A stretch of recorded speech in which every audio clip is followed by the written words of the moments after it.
Well, it's evolving, so give it some time, and hopefully they make the right decisions.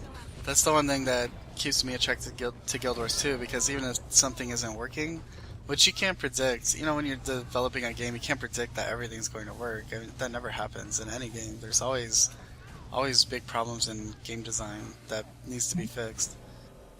But what it is how the developers respond to it, and if they're making the correct decisions or not. To where I think Guild Wars 2 has done a good job of making the right decisions. I mean, I've told you before when I played WoW, and you would really hate something about the game, and then they would kind of promise that they're going to fix it. But what they put in to fix it was even worse than the than the problem before. Oh yeah, I completely agree with that.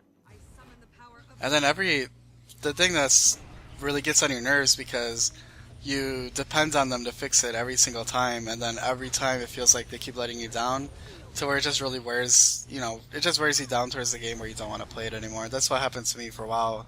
I was going to quit around the end of Wrath of the Lich King, but when they announced Cataclysm, that they're going to change up the world, and it was going to be harder, and there were going to be just better game design decisions, I trusted them that they were actually going to fix it, but when I started playing Cataclysm, I played probably halfway through it, and felt that they went even farther away from what I was expecting they would do. So yeah, I just ended up quitting. And then when MoP came out and they said everything's changing, like they're adding in, they're just adding in a bunch of stuff that I kind of I felt like I was interested about. I had already at that point lost my trust towards Blizzard, as far as designing WoW. So I quit. I didn't even try MoP because I just felt like it wasn't worth it. But it's nice to be committed to a game that I feel that they're actually making the decisions that need to be made. Maybe not all the time, but the majority of the time, I think the decisions they make is for the best of the game.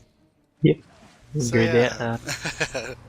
I was ranting a little bit, but That's good. I think with the PvE side, they have done just pretty well in getting people in the earlier dungeons. Not so great. They were just too much for the old style, but all in all, their direction they're heading in is good. Even the living story's way better than what they originally had going with the events. The one-time events, which are horrible. You couldn't get into your own server. You'd just be locked out for most of it in the overflow if you even got in, because the game would crash half the time during those events. but they only did that once, right? With the Lost Shores event. They did it also with old Mad Kingy Face. He did his little intro thing. Yeah. But they did extend that at the end. Remember, you could go around playing. What was it called? It's like the Simon Says game with him, and then there were people saying that they were able to do it. So they actually had like a Mad King imposter, which is a brilliant idea, because you get rid of the Mad King, he's not supposed to be there anymore. And so instead of just letting the Mad King keep staying, you bring in a Mad King imposter, which I think is brilliant. As far as the one-time events, I think they realized that was a big mistake. So yeah, that's why we don't see those anymore. It would be nice, maybe like once a year, that you have a really big one-time event. But this is something you should be putting in all the time. I don't think it'd be nice at all. I No, mean, not even once. If it's once a year, then it's probably going to be something pretty big. And what happens if you're at work that time, or you're sick, or you don't have a computer at the time, or you get a power cut during the event, then you're fucked. That's it. Maybe yeah. I was thinking maybe they could put something in the fractals later on from those events, but I don't know. I don't know how that would work. It just wouldn't feel as epic as a big one-time event would. The thing, you have a good point as far as people missing it for certain reasons, but I think with like the overflow system and just too many people in one zone, you could have the event spread out across the world, so you could be in any zone accomplishing something for like the final goal of the event. But you are right that people just miss it because certain things come up. I mean, we all have lives, right? We have responsibilities and things like that. So. Well, yeah, it's also, you include time zones into it. You've got people playing this game from all over the world. and I think their last one-time event was at 7 o'clock in the morning or something for me during a weekday. What happens if you had work that day? Or what happens if it was in a time zone where it's 3 o'clock in the morning? You can hardly expect someone to stay up that late for it. Yeah, You're that's a pretty good much point. you're cutting off most of your customers except for the ones that would appear on your most populated day. That's it. Like, and it's not even the fact that it's the most populated day; it's the most populated 1 hour period that the event's on. So what do you think about the one time a year events? Not the one time events, but like the Super Adventure Box. Do you think they should have taken that out? Because a lot of people are saying like we're asking for them to keep it. Yeah, I'm fine with them taking that. It was in there for a month, and I know when they bring it back, they'll bring more stuff with it. I think it was actually a very good idea to take it out because you're not getting used to it. It's not something that's there, and then when it's been there for a long time, the novelty wears off, and it's like, I guess. Like with a lot of MMOs, you get a lot of the content that's been there for a while just becomes just something that's there that no one really does anymore. Yeah, even if it is something pretty special. I guess that's a Yeah. good point because when I think of the Super Adventure Box, I think like I'm really looking forward to the next time that they release it. Whereas if they kept it, I was like if they add another level, like that's great, but I wouldn't be as excited. It's like, well, do you think they're gonna keep it for a whole? Do you think they're gonna keep it for a whole year until they release it again, or maybe like? I hope they I do don't it. know. I hope It'll they do be it more it'll than be that. it'll be once they've got the content ready for it. I think because Yeah, it doesn't really you don't really it's not tied to a seasonal event or anything. It's just something cool that they can bring out every now and then. that was probably their best addition, huh? Yeah, I think it was the most looked Most forward to. popular Yeah. anyway. Yeah. Yeah. The South Sun stuff has been pretty good so far. It's really decent stuff. This is only the first half of it. They've done for 2 weeks, so they sped up the pace of the living story quite a bit with it. Instead of doing it a whole month, waiting for one stage to finish, which had barely anything in it, they've got a decent amount of content added. They redid most of the island in event-wise anyway, just coating it with extra things.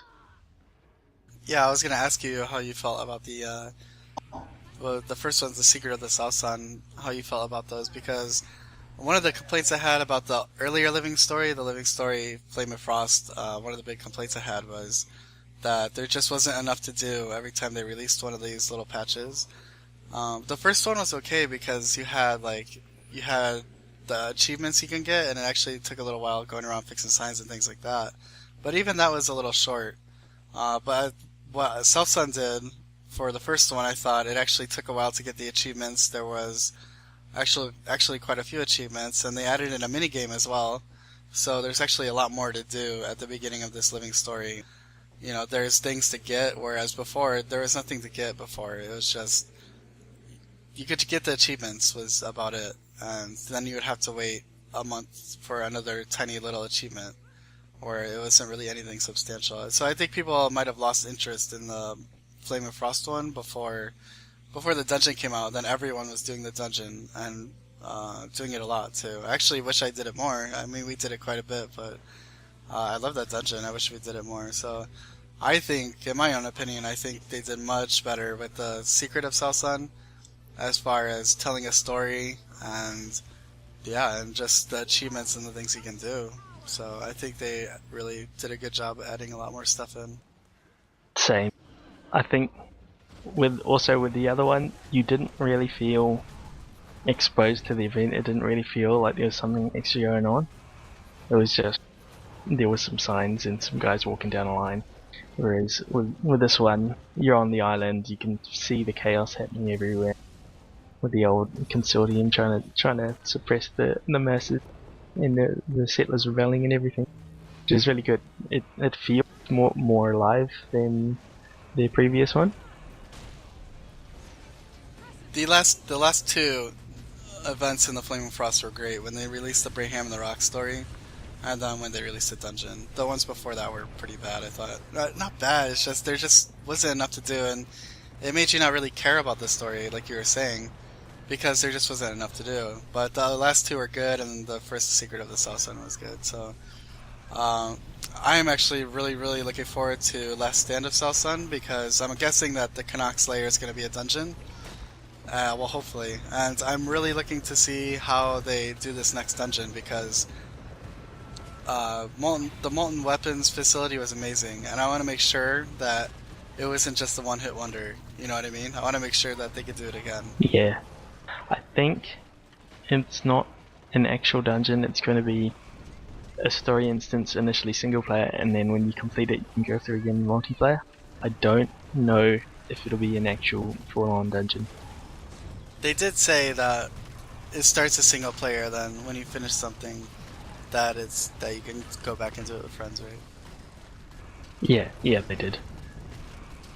So I'm hoping it is a dungeon, but at the same time, if it's not, then I'm not going to be disappointed. They really did a good job with the open world stuff to make it feel like the event was a big story, was something impactful into the world. So do you think it'll be like maybe like the Mad King's little lair underneath the Lion's Arch statue? Maybe something you could just go in and you fight him or something like that? Because there are going to be events afterwards. There is maybe they're talking about like a really large monstrosity or whatever that he released, even if you stop him. So maybe that will be the dungeon later on. So I'm really interested to see what the Canuck part will be. Because the Braham and Rock story, you could just jump into that multiplayer, right? You didn't have to do it single player first. So I wonder what the reason is behind the single player. Like they could be doing something like the story mode and the explorable mode in a way. Like the single player is the story mode, and then maybe there's like an explorable mode or something afterwards. I don't know. I think also they need to include more about old Canuck himself. They've got a little bit up on the website, but in game, there's not too much about it. Right. He does, from the sound of things on the website, he's actually not a bad dude. He's trying to be good to the old settlers, but just in a completely stupid way by murdering them with evil carcass. He's just trying to free them from the contracts from the consortium. What a nice guy. Hey, Yeah, he I'll did it help you wrong. guys out. Let me murder you. He's trying to be a champion of the old settlers, but at the same time, he's done it in a way that is really negative for them. He's found out about the contract and where they are, and I think he's gone and nicked them. He's going to be doing whatever he wants to them. And those contracts are the things that are binding all these refugees to the island, which they just don't want. They don't want to be bound there to the consortium. Okay, well maybe it will just be some story stuff like the Brox and Raham type instances. I was really looking forward to a dungeon because I love the molten weapons facility dungeon.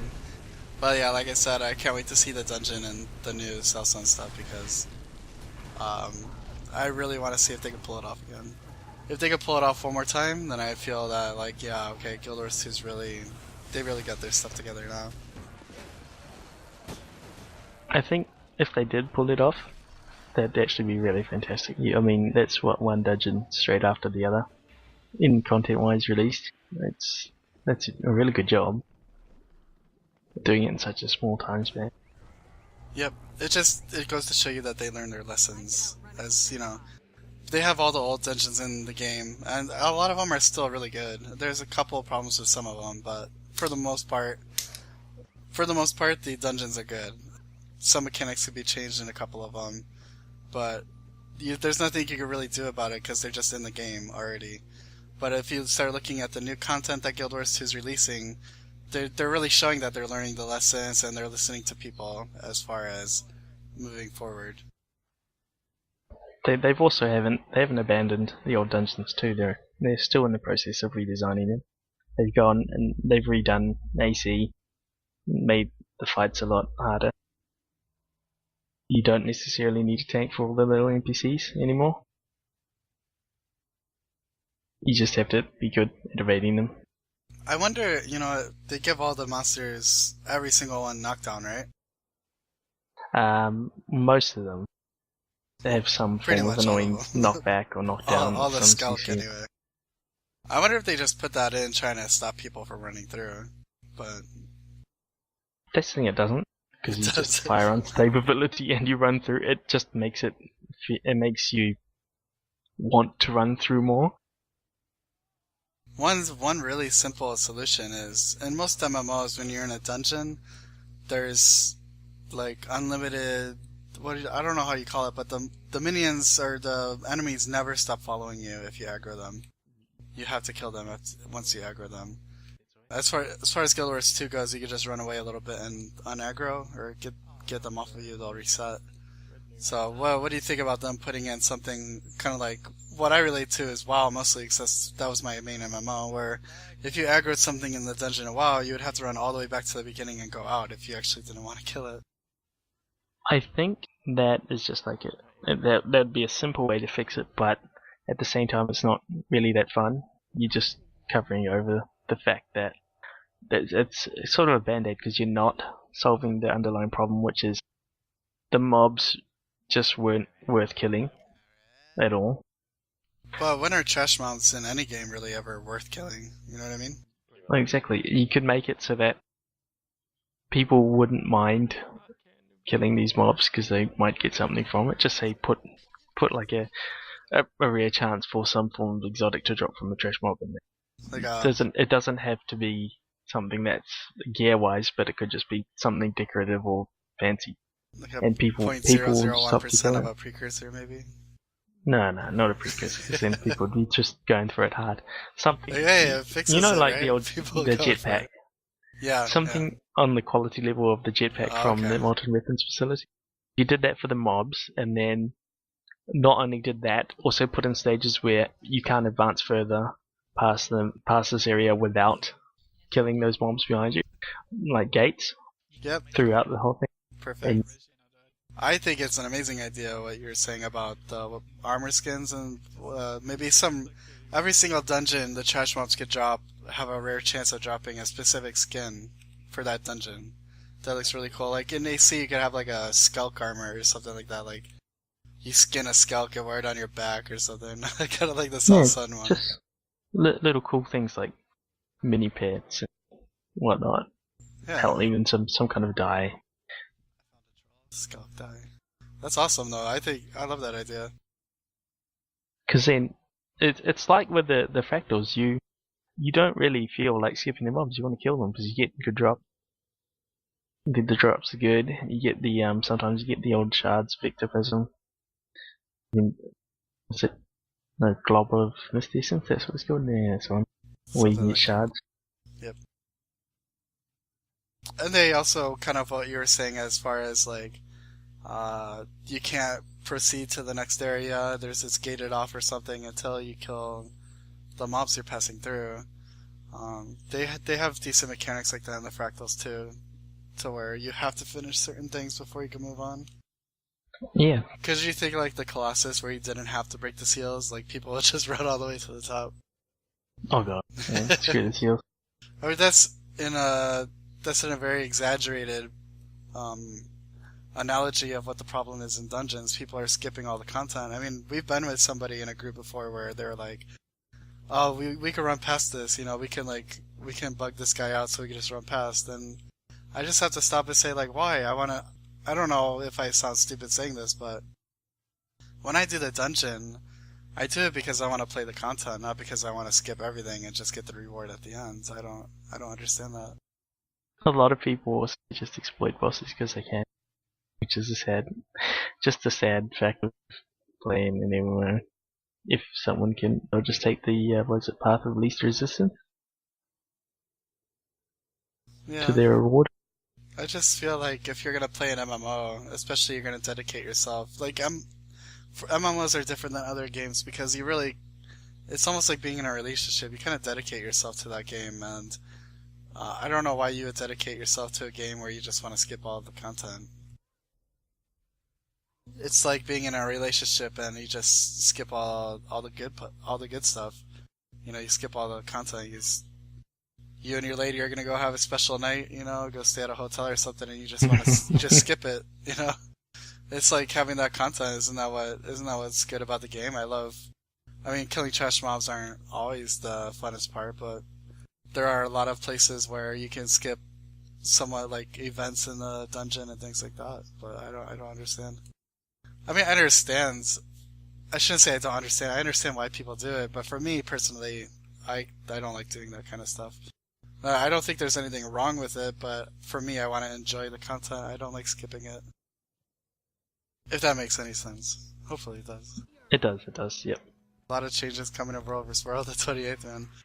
And you know what? I'm making a video right now about improvements in Guild Wars 2 and like a top 10 improvements since launch. And World vs. World at the beginning of the game was really lacking a lot of things. And unfortunately, I think it turned a lot of the population off. If World vs. World had the things in it now that it at launch, I think the game would still have an extremely strong population. The thing is, Guild Wars 2 does still have a strong population, but it doesn't have nowhere near the numbers it did at launch. It's kind of like that for all MMOs. You see a huge Zerg rush into the MMO, finish all the content in a month, and then just go away and go somewhere else, which is okay. You want people playing Guild Wars 2 because they love Guild Wars 2, not just because they want the new content. But if they had the stuff that they have now for World vs. World and what they're about to release in the game, you would have a really, really strong community in World vs. World, even stronger than it is now, because the things that they put in already, as far as the rank progression, which is brilliant. I don't know if it's brilliant, it's just something that had to be there, because for me, Saris, this is the way I think of Guild Wars 2. I think as you create a character, you're thinking about, great, I want to level up this character, I want to learn how to play it really well, I'm going to get all this gear and stuff like that. And then when you get fully geared, some people, they kind of just shrug and like wonder, like, what the hell am I supposed to do now? There is a lot of stuff to do, but people feel like, for me, I want to get all this really good gear and like nice looking gear, really good stats, because I want to apply that to something else in the game. The best area that it applies to is World vs. World, which is why I think World vs. World is the end game of Guild Wars 2. So what you need in the end game of the end game of Guild Wars 2 is you need personal progression, not just server progression. And I knew that when they said they're going to add, if you win your tier or whatever that week in World vs. World, your server gets all these little bonuses and stuff. I knew that that was not enough. I mean, you see that in so many games where people just don't care about those stats, like 5% magic finds or something like that. People don't care about having all of these passives because it doesn't feel like it's affecting them in any way. People want to feel like they're actually improving somehow, and the best way to do that is to add personal progression in World vs. World. So I'm really happy with the rank progression so far, and it's a great, I know you and me have talked about this before, it's just like the fractals. It's a great, maybe it's not the greatest thing now, it's fairly basic, but it's a great platform to build on. It's somewhere to start.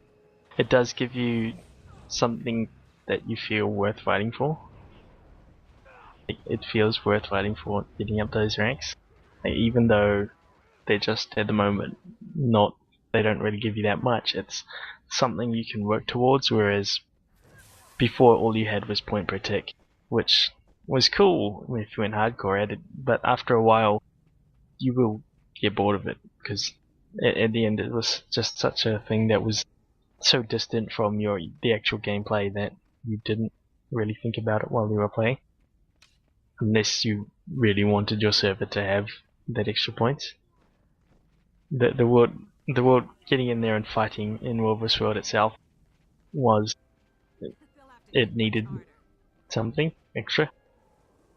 It was great, but a lot of people wanted to give them something back for doing it, like feel like they're growing somehow by doing it. It's not just I'm going in there fighting for no reason. I think one thing that a lot of people have learned is even if you structure a game of not having a lot of grinds, you still need progression. There's a difference between progression and grinds, which Guild Wars 2 has. It's clear that they realized, and they're putting in progression everywhere. But what the great thing is, they're putting in progression without the grinds, which I love, because you know me, I can't grind for more than 15 minutes doing anything. So they're adding the progression of World vs. World, so you're progressing just having fun playing World vs. Worlds, and you're getting bonuses for it. So yeah, I love that. The two major things that they said before launch for World versus World is like, why would people want to go into World versus World was, well, I guess Server why would pride. people want to win? That Yep, was one of them. server pride was the big one. Well, because your server, man, you want your server, you want server pride and see like our server's better. And maybe that's okay for a little while, but then until the novelty wears off, people don't care so much anymore. So they don't care about winning as much. But what they're adding in World versus World, they added in the rank progression. They added in what else? They added in like the titles. So every 10 levels you get a new title in World versus World. And then they have the brackets right around your character. Your character, what's it called? Like on the UI. I think it's 5 levels. Oh yeah, the after you've gone through the 120 or so ranks up to the top, past legend, you become a bronze invader instead of just a normal invader. So you go into prestige mode, like in COD, that COD second game. Yeah. But prestige mode kept a lot of people attached to the game because It does. by the time you got to max level, you're like, wow, I've played so much of COD. It's the same game, right? It's just like, think of it World versus World. It's like the same thing as an FPS game because it is the same basic thing, but the matchups are different. Which we'll get to. They're actually fixing the matchups that have gotten stale.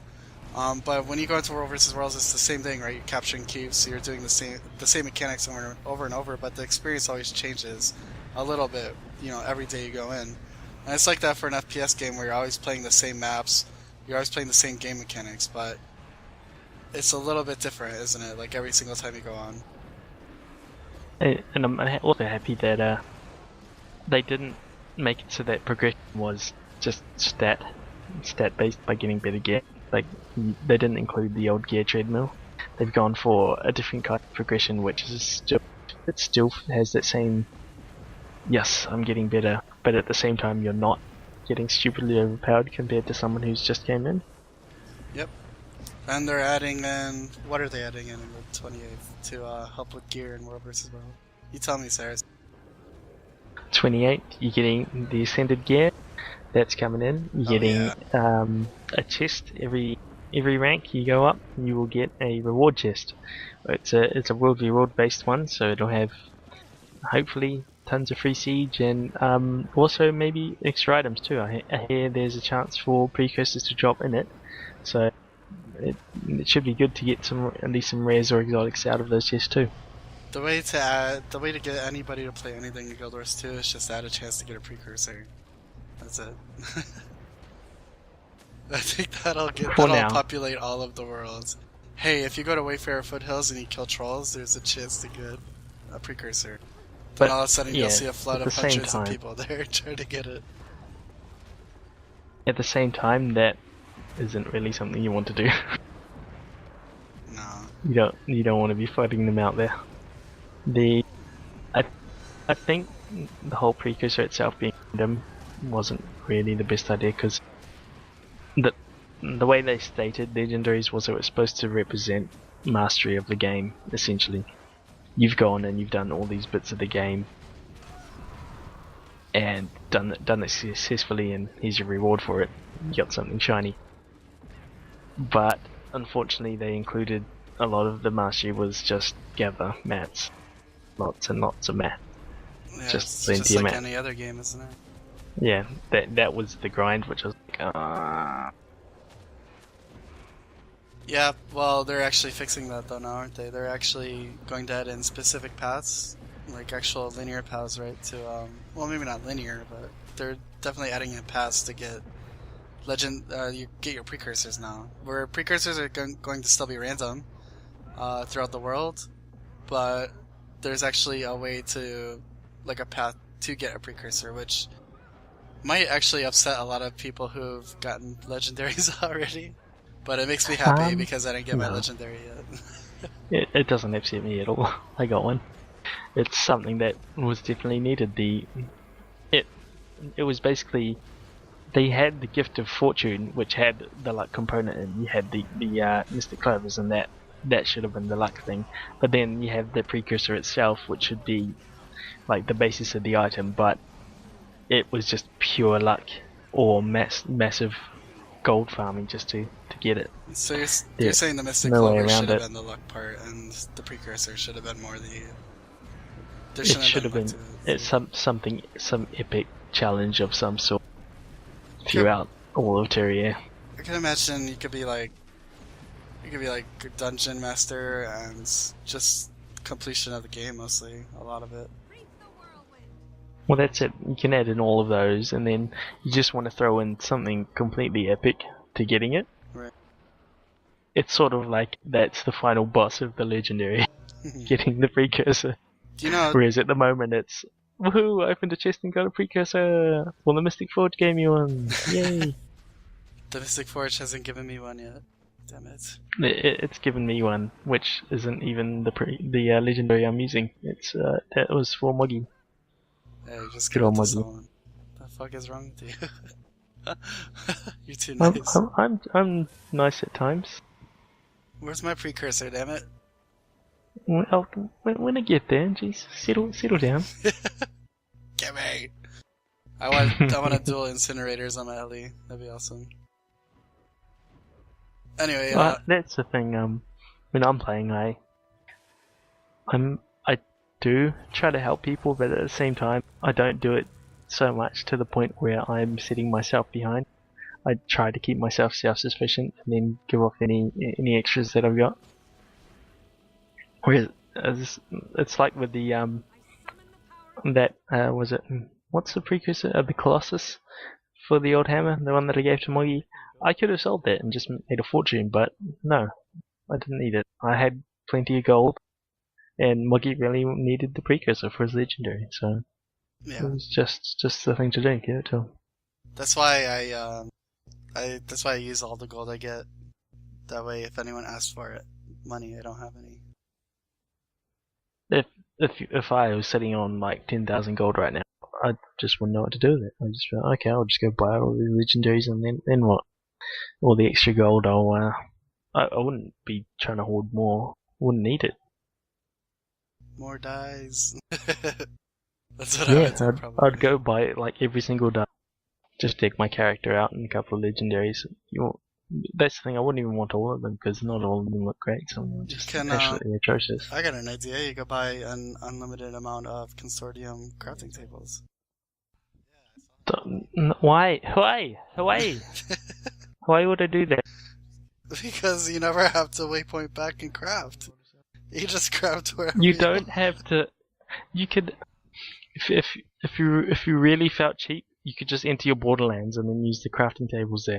You don't have to go to Lion's Arch. I thought they took them out. No, they're there. Crafting tables are there. Huh? Are you sure? In your home garrison? Yeah. Not the garrison, the citadel? Yeah. They are there to the east. Just sitting. I thought they took them all out. No, I use them as a bank sometimes when I go there to get my all my siege out before I go out and do some romping. Yeah, I mean, you never know when you're gonna need to craft. You can be at Ascension Bay or something in the middle of like 100 vs 100 Zerg, and then just pull out your crafting table for everyone to use. Well, I don't know if everyone can use it, but maybe you just have to craft something. This stupid idea. Okay, going on to shift items of the Blackline Trading Company. Why would you introduce such a thing? I mean, if I wanted like a crafting table anywhere, I would just port back. That's the thing, isn't it? How are you supposed to? Yeah. You don't. With the Mystic Forge, you don't even need it. You can just go out and buy. They've got unlimited use Mystic Forges on the trading post for like 100 gold. I don't see the point in those two new items. No, because the thing is with the waypoint system in Guild Wars 2, you don't need any convenience items to where you don't have to go back to town, because going back to town is just a click away. It's like 5 seconds away. Yeah, the convenience is too small for the price. There are definitely convenience items they can add, but yeah. There's nothing that you need to craft that urgently that you would throw down a table to do it. I mean, maybe cooking. Even if it was cooking, I would rather just get the trading post guy the unlimited use one, buy that off the TP. If I had that kind of money to waste on that thing, I would just buy one of those and then just be like, okay, I can put a trading post whenever I want. If I want to go get some food, I can just buy it and Yeah. then chuck down my merchant and grab it off. Well, that comes with a lot of other perks too. But I mean, I could think of like 100 things that could probably sell on the Guild Wars 2 trading post. Some of the things they're putting on there is really weird, isn't it? Yeah. The skins that they released with the old Frost and Flame, they're great. Beautiful.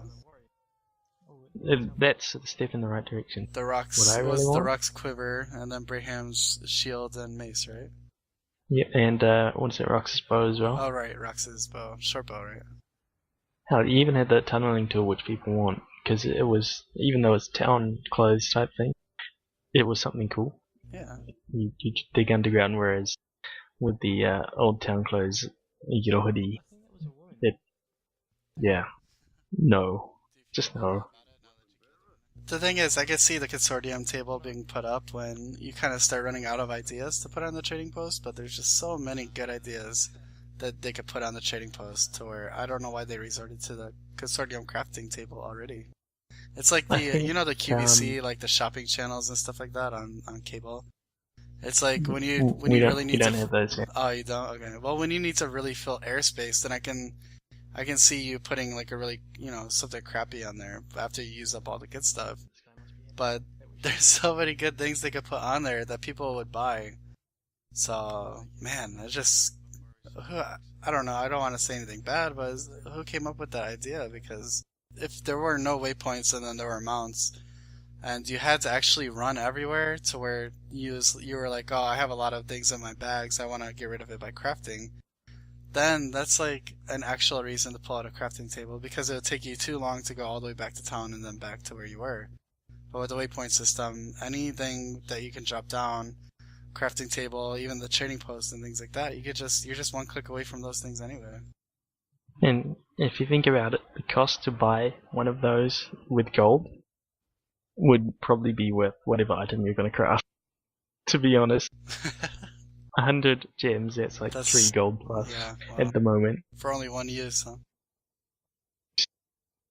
Is it Which one is use? why, I know it's like there for 15 minutes, but it's a one-use item. You place it once and then it lasts for 15 minutes. Oh, good God.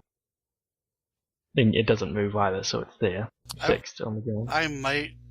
I might have bought it if it was unlimited uses. Then I think it would be worth it. Definitely, yeah. That's it. It's just not worth the money. There are other options that you could take, like that are actually in the game right now that are a lot more worth it to do. I mean, generally, if you are the kind of person who likes to spend on those cash shops, you're not going to be concerned with buying that kind of thing. You just buy whatever you wanted anyway with your money instead. Okay, thanks guys for watching Guild Wars 2 Discussions with Burden and Saris. If you like this video and you like what we talk about, please subscribe and share with your friends. Thanks guys. Goodbye. Thanks for watching. See you next time.